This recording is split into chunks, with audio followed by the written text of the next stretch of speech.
ಮೇಲೆ ಬರೋರ್ನ ನೋಡೋರಾಗ್ತೀರಾ, ನಿಮ್ ಕೈಯಲ್ಲಿದೆ ಡಿಸಿಷನ್. ಮೈ ಡಿಯರ್ ಫ್ರೆಂಡ್ಸ್, ಹೆಸರು ಅಬ್ದುಲ್ ಶಬ್ಬೀರ್ ಅಂತ ಹೇಳಿ. ಹಂಪಿಯಿಂದ 4 ಕಿಲೋಮೀಟರ್ ಕಮಲಾಪುರ ನಮ್ಮೂರು. ಹೊಸಪೇಟೆಯಲ್ಲಿ ನನ್ನ ಎಜುಕೇಶನ್ ಆಯಿತು. ಬಳ್ಳಾರಿ ಶಿಫ್ಟ್ ಆಗಿ ನಾವು 11 ಇಯರ್ಸ್ ಆಗಿದೆ. ವೆಸ್ಟೀಜ್ ಅಲ್ಲಿ ಜಾಯಿನ್ ಆಗೋಕ್ಕಿಂತ ಮುಂಚೆ ನಾನೊಂದು BBM ಸ್ಟೂಡೆಂಟ್. ಜಾಬ್ಗೋಸ್ಕರ ತುಂಬಾ ಜನರಿಗೆ ಕೇಳ್ತಾ ಇದ್ದೆ, ಯಾರು ಕೂಡ ಜಾಬ್ ಕೊಡ್ತಿರ್ಲಿಲ್ಲ. ಲಾಸ್ಟ್ಗೆ ಒಬ್ಬ ರಿಲೇಟಿವ್ ಅವ್ರ ಹತ್ರ ಹೋಗಿ ಅವ್ರು ಮಾಡ್ತಕ್ಕಂಥ ಜಾಬ್ ನಾನು ಕೇಳಿದಾಗ ಅವರು 15 ದಿನ ಬಿಟ್ಟು ನನ್ನ ಹತ್ರ ಬಂದು ಅವ್ರು ಯಾವ ಜಾಬ್ ಮಾಡ್ತಿದ್ರು ಆ ಜಾಬ್ ಅವರೇ ಬಿಟ್ಟು ವೆಸ್ಟೀಜ್ ಅಲ್ಲಿ ಜಾಯಿನ್ ಆದ್ರು.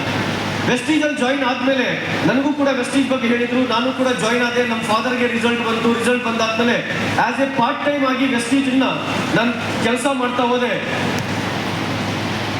ಮಾವ ನಿನ್ಗೋಸ್ಕರ ಪ್ರಾಣ ಕೊಡ್ತೀವಿ ಅಂದಿರೋರು ಆಧಾರ್ ಕಾರ್ಡು ಕೊಡಲಿಲ್ಲ ಸರ್, ಕೊಡೋದು ಇಲ್ಲ.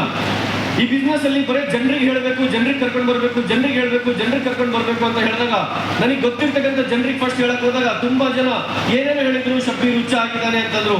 ನನ್ನನ್ನು ನೋಡಿ ನಕ್ಕಿದ್ರು. ಇದಕ್ಕೆ ಯಾರೋ ಸೋಪು ಪೇಸ್ಟ್ ಮಾರೋ ನಿಮ್ಮೆಣ್ಣು ಮಾಡ್ಸಾರ ಅಂದ್ರು, ಏನೇನೋ ಅಂದ್ರು. ತಲೆ ಕೆಡ್ಸ್ಕೊಂಡಿಲ್ಲ. ಕುದುರೆಗೆ ಯಾವ ತರ ಲಗಾಮ್ ಕಟ್ತಾರೋ ಆ ತರ ಲಗಾಮ್ ಕಟ್ಕೊಂಡು ಕೆಲಸ ಮಾಡ್ತಾ ಹೋದೆ ಸರ್. 3ನೇ ತಿಂಗಳು ವೆಸ್ಟೀಜ್ ಅಲ್ಲಿ ಎಷ್ಟೋ ಜನ ಜಾಯಿನ್ ಆಗಿ 3 ಮಂತ್ಸ್ ಆದ್ಮೇಲೆ ಸ್ಟಾರ್, ಡೈಮಂಡ್, ಕ್ರೌನ್ಸ್ ಹಾಕ್ಬಿಡ್ತಾರೆ. ನಾನು 3 ಮಂತ್ಸ್ ಆದ್ಮೇಲೆ 8% ಆದೆ. 8% ಆದಾಗ ನನ್ನ ಇನ್ಕಮ್ ಬಂತು 403 ರೂಪಾಯಿ. 403 rupees ಇನ್ಕಮ್ ತಗೊಂಡು ನನ್ನ ಫ್ರೆಂಡ್ಸ್ಗೆ ಹೇಳ್ತಾ ಹೋದೆ, ಯಾರ್ಯಾರು ನಂಬಲಿಲ್ಲ. ಬಸ್ ಸ್ಟ್ಯಾಂಡ್ ಅಲ್ಲಿ ಸಿಗ್ತಕ್ಕಂಥ ಜನರಿಗೆ ಕ್ಲೋಸ್ ಮಾಡ್ಕೊಂಡೆ. ಸ್ಟ್ರೇಂಜರ್ಸ್ ನ ಫ್ರೆಂಡ್ಶಿಪ್ ಮಾಡ್ಕೊಂಡು ಅವ್ರಿಗೆ ವೆಸ್ಟೀಜ್ ಬಗ್ಗೆ ಹೇಳ್ತಾ ಹೋದೆ. ಬಾಯಲ್ಲಿ ಉಗುಳು ಖಾಲಿ ಆದ್ರು, ಪೆನ್ನಲ್ಲಿ ಇಂಕ್ ಖಾಲಿ ಆದ್ರೂ ಹೇಳೋದು ಬಿಟ್ಟಿಲ್ಲ. 1 to 1 1 to 1 1 to 1 1 to 1 1 to 1 1 to 1 1 to 1 1 to 1 1 to 1 1 to 1 1 to 1 1 to 1 1 to 1. ಒಂದು ಮಾತು ನೆನ್ಪಿಟ್ಕೊಳ್ಳಿ, ಯಾವುದೋ ಒಂದು ಪುಸ್ತಕದಲ್ಲಿ ನಾನು ಓದಿದ್ದೆ, ಎಷ್ಟು ದೊಡ್ಡ ರಾಜ ಆಗ್ಬೇಕು ಅಂತ ಹೇಳಿದಿರೋ ಅಷ್ಟು ದೊಡ್ಡ ಸಾಮ್ರಾಜ್ಯನ ಕಟ್ಟಬೇಕು ಅಂತ ಹೇಳಿದೆ. ಸೊ ಈ ಬಿಸ್ನೆಸ್ ಒಳಗಡೆ VMCM ರಾಜ ಆಗ್ಬೇಕು ಅಂತಂದ್ರೆ ನೀವು ಕೂಡ ಅಷ್ಟು ದೊಡ್ಡ ಸಾಮ್ರಾಜ್ಯ ಕಟ್ಟಬೇಕಾಗುತ್ತೆ. ಆ ಸಾಮ್ರಾಜ್ಯ ಕಟ್ಟಲಿಕ್ಕೆ ಮಾಡಬೇಕಾಗಿರೋದು ಒಂದೇ ಒಂದು ಕೆಲಸ, ಏನಂದ್ರೆ 1 to 1 1 to 1 1 to 1 1 to 1, nothing else. ನಾನು ಒಂದು ಮಾತು ನಿಮಗೆ ಹೇಳಲಿಕ್ಕೆ ಇಷ್ಟಪಡ್ತೀನಿ, ಕೇಳಿ. ಮೇಲೆ ಇದ್ದವ್ರು ಬಿಟ್ಟು ಹೋಗ್ತಾ ಇದಾರ, ಕೆಳಗಿದ್ದವ್ರು ಬಿಟ್ಟು ಹೋಗ್ತಾ ಇದಾರ, ಅಕ್ಕ ಇದ್ದವ್ರು ಬಿಟ್ಟು ಹೋಗ್ತಾ ಇದಾರ, ಪಕ್ಕ ಇದ್ದವ್ರು ಬಿಟ್ಟು ಹೋಗ್ತಾ ಇದಾರ. ಪ್ರಪಂಚ ಪ್ರಳಯ ಆಗ್ತಾ ಇದೆನಾ, ಕಂಪನಿ ಬೇರೆ ಬರ್ತಾ ಇದೆನಾ, ಏನಾಗ್ತಾ ಇದೆ ಅದೆಲ್ಲ ಆಗ್ಲಿಕ್ಕೆ ಬಿಡಿ. ನಿಮ್ ಕೆಲಸ ನೀವು ಮಾಡ್ತಾ ಹೋಗಿ. ಕುದುರೆಗೆ ಯಾವ ತರ ಲಗಾಮ್ ಕಟ್ತಾರೋ ಆ ಲಗಾಮ್ ಕಟ್ಕೊಂಡು ಕೆಲಸ ಮಾಡಿ. ನಾನು ಮಾಡಿರೋದು ಅದೇ, ಬೇರೆ sir. If you want success, ನಿಮಗೆ ಸಕ್ಸಸ್ ಬೇಕು. ಯಾರಿಗೆ ಬೇಕು? ನಿಮಗೆ. ನೀವೇನ್ ಮಾಡ್ತಾ ಇದ್ದೀರಿ ಅದು ಮುಖ್ಯ. ಮೇಲೆ ಇದ್ದವರು, ಕೆಳಗಿದ್ದವರು, ಅಕ್ಕಪಕ್ಕ ಇದ್ದವ್ರು ಏನ್ ಮಾಡ್ತಾ ಇದ್ದಾರೆ ಅದು ಮುಖ್ಯ ಅಲ್ಲ. ಮೇಲೆ ಇದ್ದವ್ರು ಏನ್ ಮಾಡ್ತಾ ಇದ್ದಾರೆ ಅದು ಅವ್ರ ಸಕ್ಸಸ್ಗೋಸ್ಕರ, ಕೆಳಗಿದ್ದವ್ರು ಏನ್ ಮಾಡ್ತಾ ಇದ್ದಾರೆ ಅದು ಅವ್ರ ಸಕ್ಸಸ್ಗೋಸ್ಕರ, ಅಕ್ಕಪಕ್ಕ ಇದ್ದವ್ರು ಏನ್ ಮಾಡ್ತಾ ಇದ್ದಾರೆ ಅದು ಅವರವರ ಸಕ್ಸಸ್ಗೋಸ್ಕರ. ನೀವೇನ್ ಮಾಡ್ತಾ ಇದ್ದೀರಾ ಅದು ನಿಮ್ಮ ಸಕ್ಸಸ್ಗೋಸ್ಕರ. ಅರ್ಥ ಆಗ್ತದೆ? ಈ ಬಿಸ್ನೆಸ್ ಅಲ್ಲಿ ಒಂದು ನೆನಪಿಟ್ಕೊಳ್ಳಿ, ನೀವು ಎಲ್ಲರ ಜೊತೆ ಚೆನ್ನಾಗಿರ್ಬೇಕು ಅಂತಂದ್ರೆ ಒಂದು ಕೆಲಸ ಮಾಡಿ. ಎಲ್ಲಾದ್ರೂ ಒಂದ್ ಕಡೆ ರೋಡ್ ಮೇಲೆ ಐಸ್ ಕ್ರೀಮ್ ಮಾರ್ಕಂತ ನಿಂತ್ಕೊಂಡ್ಬಿಡಿ. ಯಾರ್ಯಾರು ಐಸ್ ಕ್ರೀಮ್ ತಿಂತಾರೆ ಎಲ್ಲರೇ ಸೂಪರ್ ಇತ್ತು ಅಂತ ಹೇಳಿ ಖುಷಿ ಹೋಗ್ತಾರೆ. ಈ ಭೂಮಿ ಮೇಲೆ ನಿಮಗೆ ಶತ್ರುಗಳು ಇಲ್ಲ ಅಂತಂದ್ರೆ ನೀವು ಶ್ರೀಮಂತರಾಗ್ಲಿಕ್ಕೆ ಸಾಧ್ಯನೇ ಇಲ್ಲ. ಯಾರ ಶತ್ರುಗಳು? ನಿಮಗೋಸ್ಕರ ಪ್ರಾಣ ಕೊಡ್ತೀನಿ ಅಂದವ್ರು ಆಧಾರ್ ಕಾರ್ಡು ಕೊಡಲ್ಲ, ಶತ್ರುಗಳು ಆಗ್ಬಿಡ್ತಾರೆ. ಅವ್ರನ್ನ ಬಿಡಿ. ಪ್ರಪಂಚ ತುಂಬಾ ಇದೆ. ನಮಗೆ ಬೇಕಾಗಿರೋದು MBA graduates, MSc graduates, MPhil graduates ಅಲ್ಲ. ನಮಗೆ ಬೇಕಾಗಿರೋರು ಸ್ನಾನ ಮಾಡೋರು, ಹಲ್ಲು ಉಜ್ಜೋರು, ಟೀ ಕುಡಿಯೋರು. ಇದರ ಕರ್ನಾಟಕದಲ್ಲಿ, ಇದರ ಇಂಡಿಯಾದಲ್ಲಿ ಸಿಗ್ತಾರ ಮಾರ್ಕೆಟ್ ಅಲ್ಲಿ? ಅವ್ರು ಸಿಕ್ಕಿದ್ರೆ ಸಾಕು ಸರ್. ಇದನ್ನ ಒಂದೇ ಮೈಂಡ್ ಅಲ್ಲಿ ಇಟ್ಕೊಂಡು ನಾನು ಕೆಲಸ ಮಾಡ್ತಾ ಹೋದೆ.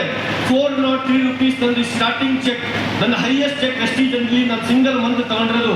MBA ಮಾಡ್ಕೊಂಡು ಯಾವ್ದಾದ್ರು ಜಾಬ್ ಹೋಗಿದ್ರೆ ಐ ಥಿಂಕ್ ನಂದು 5 years ಇಂದು ಆನ್ಯುವಲ್ ಇನ್ಕಮ್ ಕೂಡ ಅಷ್ಟು ಇಟ್ಟಿತ್ತೋ ಇಲ್ಲೋ ಗೊತ್ತಿಲ್ಲ.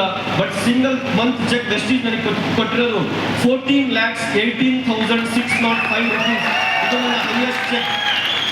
ಇವತ್ತಿನವರೆಗೂ ವೆಸ್ಟೀಜ್ ಒಳಗಡೆ ಸರ್ ತುಂಬಾ ಜನ ಹೇಳ್ತಾರೆ ನಾನು 0 ಇಂದ ಹೀರೋ ಆದೆ ಅಂತೇಳಿ. ಮಾರ್ಕೆಟ್ ಒಳಗಡೆ ಜನ ಹೇಳ್ಕೊಂಡು ತಿರುಗಾಡ್ತಾರೆ, ನಾನು 0 ಇಂದ ಹೀರೋ ಆದೆ, 0 ಇಂದ ಹೀರೋ ಆದೆ. ನಾನು ಹೇಳ್ತೀನಿ ನಾನು 0 ಇಂದ ಹೀರೋ ಆಗಲಿಲ್ಲ. ನಾನು -1 crore ಇಂದ +8 crore ವರೆಗೂ ಬೆಳೆದೆ. -1 crore ಇಂದ ನಮ್ಮ ತಂದೆ 1 ಕೋಟಿ ಸಾಲ ಮಾಡಿದ್ರು. ಆ ಸಾಲನ ತಲೆ ಮೇಲೆ ಇಟ್ಕೊಂಡು ನಾನು ಬಿಸ್ನೆಸ್ ನ ಮಾಡಿದೆ. ಇವತ್ತು ವೆಸ್ಟೀಜ್ ಇಂದ 7,90,00,000 ಸಂಪಾದನೆ ಮಾಡಿದ್ದೀನಿ sir, at the age of 32 years. Right. ನಾನು ಒಂದೇ ಹೇಳ್ತಾ ಇದ್ದೀನಿ ಕೇಳಿ ಅಂತಂದ್ರೆ ಫೋಕಸ್ ಫೋಕಸ್ ಫೋಕಸ್. ಯಾರು ನಿಮ್ ಬಗ್ಗೆ ಏನ್ ಹೇಳ್ಕೊಳ್ತಾ ಇದಾರೆ? ನೀವು ಸೋಪ್ ಮಾಡ್ತಾ ಇದ್ದೀರಾ ಅಂತ ಹೇಳ್ತಾ ಇದ್ದೀರಾ, ಪೇಸ್ಟ್ ಮಾಡ್ತಾ ಇದ್ದೀರಾ ಅಂತ ಹೇಳ್ತಾ ಇದ್ದೀರಾ, ಮನೆ ಮನೆ ಮನೆ ಮನೆ ಹೋಗಿ ಮೀಟಿಂಗ್ ಮಾಡ್ತಾ ಇದಾರೆ, ಡೆಮೋ ತೋರಿಸ್ತಾ ಇದಾರೆ, ಅದೇನೋ CMD ಹಾಕಿ ಲೈಟ್ ತೋರಿಸ್ತಾ ಇದಾರೆ, ZRT ಹಾಕಿ ವಾಚ್ ಟೈಪ್ ತೋರಿಸ್ತಾ ಇದಾರೆ, ಏನೇನು ಹೇಳ್ತಾರೆ ತಲೆ ಕೆಡಿಸ್ಕೊಳಕ್ ಹೋಗ್ಬೇಡಿ. ಬಿಕಾಸ್ ನಿಮಗೆ ಸಕ್ಸಸ್ ಬೇಕಾ, ನೀವು ಕೆಲಸ ಮಾಡಬೇಕು. ಯಾರು ಏನ್ ಅನ್ಕೊಂಡ್ರು ಕೂಡ ತಲೆ ಕೆಡಿಸ್ಕೊಳಕ್ ಹೋಗ್ಬೇಡಿ. ಯಾಕಂದ್ರೆ ಈ ಬಿಸ್ನೆಸ್ ಒಳಗಡೆ 94% ಜನ ಬಂದು ಬಿಟ್ಟು ಹೋಗ್ತಾರೆ. ಕಾರಣ ಒಂದೇ ಏನ್ ಗೊತ್ತಾ? ಅವ್ರೇನೋ ಅನ್ಕೊಳ್ತಾ ಇದಾರೆ, ಇವ್ರೇನೋ ಅನ್ಕೊಳ್ತಾ ಇದಾರೆ ಅಂತೇಳಿ. ಯಾರು ಏನ್ ಅನ್ಕೊಳ್ತಾ ಇದ್ರು ಕೂಡ ನಿಮ್ ಬಗ್ಗೆ ನೀವೇನ್ ಅನ್ಕೊಳ್ತಾ ಇದ್ದೀರಾ, that is most most most important. ಇದನ್ನ ನೆನ್ಪಿಟ್ಕೊಳ್ಳಿ. ಡ್ರೀಮ್ ಇದೇನಾ? ಇದೇನಾ ಡ್ರೀಮ್? ಜೋರಾಗಿ ಇದೇನಾ ಡ್ರೀಮ್? ಇದೇನಾ ಡ್ರೀಮ್? ಮುಂದಕ್ಕೆ ಇರೋರು ಮುಗಿದು ಬಿಡ್ತಾ ಡ್ರೀಮ್? ಇದೇನಾ ಡ್ರೀಮ್? ಕಂಪನಿಯ MD ಅವ್ರ ಡ್ರೀಮ್ ಸಕ್ಸಸ್ ಮಾಡ್ಕೊಳ್ಳಿಕ್ಕೋಸ್ಕರ ಬಂದಿಲ್ಲ, ಅವ್ರು ಆಲ್ರೆಡಿ ಸಕ್ಸಸ್ಫುಲ್ ಆಗ್ಬಿಟ್ಟಿದ್ದಾರೆ. ಕರ್ನಾಟಕದ ಜನತೆಯ ಕನಸುಗಳನ್ನ ಪೂರೈಸಲಿಕ್ಕೋಸ್ಕರ ಇವತ್ತು ಬಂದಿರೋದು. ಇದನ್ನ ಅರ್ಥ ಮಾಡ್ಕೊಳ್ಳಿ. ನಮಗೂ ಕೆಲಸ ಕಂಪನಿ ಮಾಡ್ತಾ ಇದೆ, ಕಂಪನಿಯಲ್ಲಿ ನಾವು ಕೆಲಸ ಮಾಡ್ಬೇಕಷ್ಟೇ, ಬೇರೆದೇನಿಲ್ಲ. ಸೊ ಇದನ್ನೇ ನಾನು ಡ್ರೀಮ್ ಹಿಡ್ಕೊಂಡು ಕೆಲಸ ಮಾಡ್ತಾ ಹೋದೆ. ರೈಟ್. 5 ಕಾರ್ ಪರ್ಚೇಸ್ ಮಾಡಿದೆ. ಅದರಲ್ಲಿ Nissan Micra, Honda WRV, Kia Seltos, Tata Harrier, Mercedes Benz. ಅದಾದ್ಮೇಲೆ 3 ಕೋಟಿ ರೂಪಾಯಿ ಪ್ರಾಪರ್ಟಿನ ವೆಸ್ಟೀಜಿಂದ ಮಾಡ್ಕೊಂಡೆ. ರೈಟ್. ಸೊ 15 ಟೈಮ್ ವೆಸ್ಟೀಜಿಂದ ಫಾರಿನ್ ಟ್ರಿಪ್ಗೆ ಹೋಗಿ ಬಂದೆ.